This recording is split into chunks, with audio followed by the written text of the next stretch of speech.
So yes, I will try my best to introduce to you the GLOBTAXGOV project now that Irma is not here. And also for the cameras, I would like to thank the ERC for the opportunity to carry out research on this.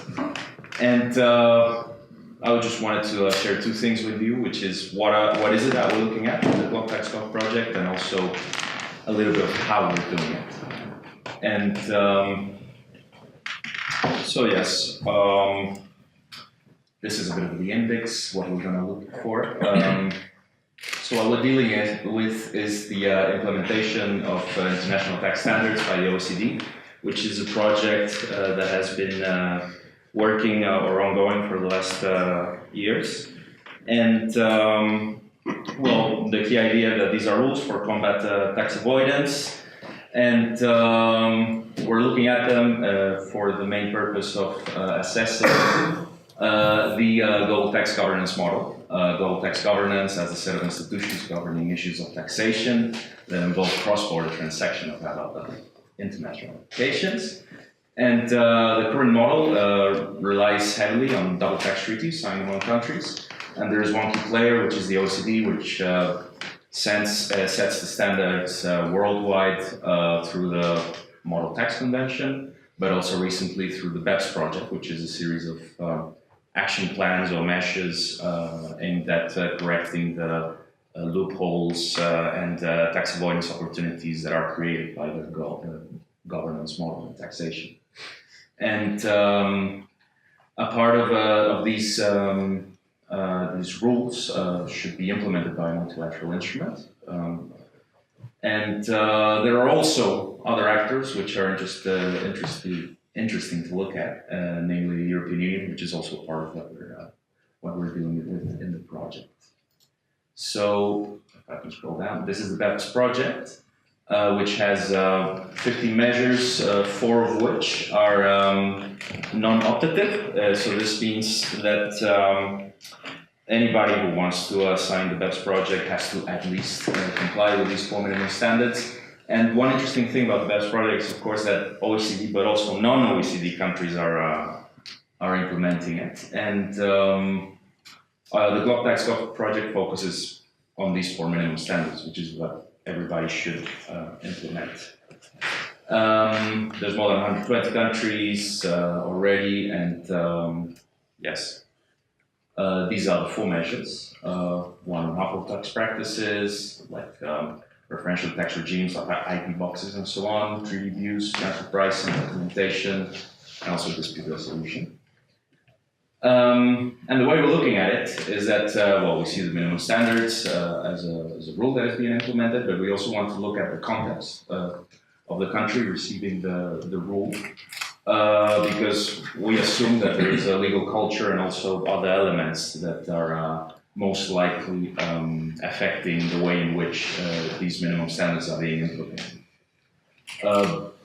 We're based on the theory of legal transplants, which is, yes, basically important for institutions to produce social change, and focusing on the context, yes, we think there's elements such as these that would make an impact on how the minimum standards are actually work. If this comes out. So we have 3 objectives.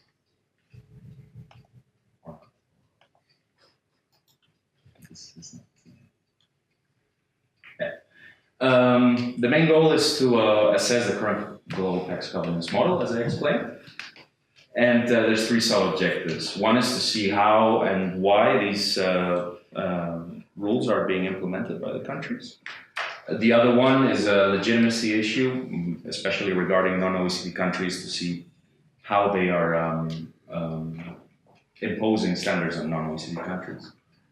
And the third one is related to the European Union, because the European Union is also relevant with the implementation of BEPS standards. It's actually more or less pushing for it through other means, such as other sorts of treaties or agreements in which they require the minimum standards as a standard of good governance or something.